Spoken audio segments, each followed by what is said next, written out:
উপবিষ্ট আছেন শহীদ পরিবার এবং আহত যোদ্ধারা, যারা জুলাই অভ্যুত্থানে নিজেদের সর্বোচ্চটুকু ত্যাগ করে আজকের এই দিনটি আমাদের সামনে উপহার দিয়েছেন। আজকে ৩ আগস্ট, গত বছর এই ৩ আগস্টে আমরা একই সাথে এক বুক ভরা আশঙ্কা এবং এক বুক ভরা আশা নিয়ে এই শহীদ মিনারে অবস্থান করছিলাম। আপনাদের সামনে বলতে চাই, এই মঞ্চে এবং এই চত্বরে যারা উপস্থিত আছেন তাদের সাথে গত ১ বছরে প্রাণের সম্পর্ক গড়ে উঠেছে। কিন্তু এও সত্য, এই শহীদ মিনারে গত বছর উপস্থিত থেকেও আমরা একে অপরকে চিনতে পারি নাই। কিন্তু এই গণঅভ্যুত্থান আমাদের সকলের প্রাণকে একত্র করে দিয়েছে। আপনাদের সাথে আমাদের এই আত্মিক সম্পর্ক কখনো মোছার নয়। শহীদের আকাঙ্ক্ষা দিয়ে, শহীদ পরিবারের চাওয়া দিয়ে একটি রাজনৈতিক দল হিসেবে এনসিপি গড়ে উঠছে।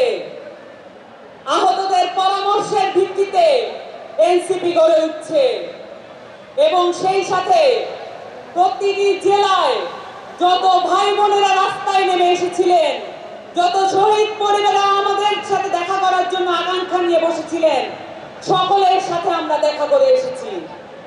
এবং আমরা এও বলতে চাই, আমরা বাতাসের আধ্যাত্মিক মর্যাদা বুঝি। প্রতিটি জেলার বাতাস আমাদের গায়ে লেগেছে। প্রতিটি জেলার অভ্যুত্থানের বাতাস গায়ে নিয়ে আজকে আমাদের সামনে আমরা উপস্থিত হয়েছি এবং প্রতিটি জেলার আকাঙ্ক্ষা নিয়ে আপনাদের সামনে আমরা উপস্থিত হয়েছি।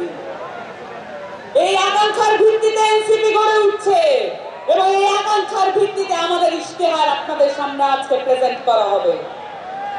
আপনাদেরকে আজকে আমি দুটো বিষয় নিয়ে কথা বলতে চাই। আপনারা জানেন, এই গণঅভ্যুত্থান তৈরি হয়েছিল বাংলাদেশের শিক্ষা ব্যবস্থা এবং সেখান থেকে তৈরি হওয়া ধ্বংসপ্রাপ্ত একটা চাকরি ব্যবস্থান কেন্দ্র করে। বাংলাদেশের যতগুলো লড়াই সংগ্রাম আছে সবকিছু কর্মসংস্থানের ভিত্তিতে হয়েছে এবং শিক্ষা স্বাস্থ্য নিয়ে হয়েছে। এই জায়গাগুলোতে যদি আমরা মনোযোগ দিতে না পারি, তাহলে আবার বাংলাদেশে একটি গণঅভ্যুত্থান এবং বিপ্লব সংঘটিত হবে। আপনাদের সামনে আজকে একটি যুদ্ধের প্রস্তুতির ডাক নিয়ে আমরা এসেছি।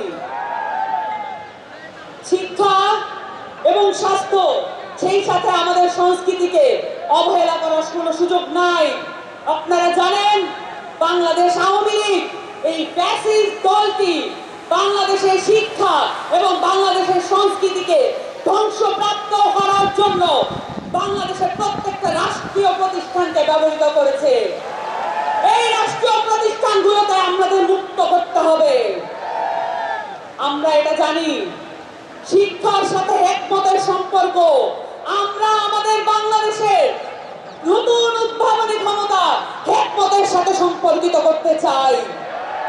বাংলাদেশের শিক্ষা হবে সার্বজনীন। এই শিক্ষা শুধুমাত্র কতিপয় ব্যক্তিকে জাতে উঠা টুলস হিসেবে ব্যবহৃত হবে না। এই শিক্ষা হবে প্রত্যেকটা মানুষের। ওই পথশিশুর বাবা, যে পথশিশু এই অভ্যুত্থানে নিজের প্রাণ দিয়ে দিয়েছে। আমরা সকলের জন্য সার্বজনীন শিক্ষা ব্যবস্থা আনবো, এই প্রতিজ্ঞা আপনাদের সামনে করছি।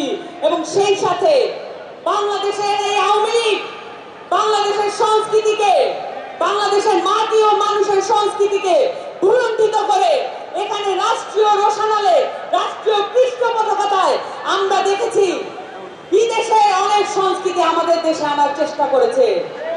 আমরা দেখেছি বাঙালি জাতীয়তাবাদের নামে বাংলাদেশে একটি এমন সংস্কৃতি গড়ে তোলা হয়েছে যেখানে আমাদের মাইজ ভান্ডারি গান নাই, যেখানে আমাদের আব্দুল করিমরা নাই, যেখানে আমাদের রমেশ শীলরা নাই।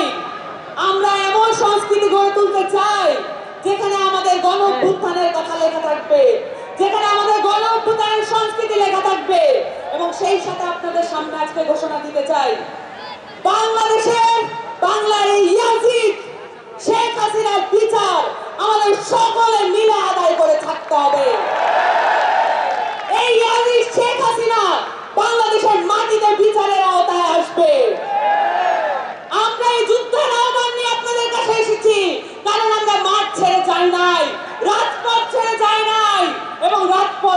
যাব না ইনশাআল্লাহ।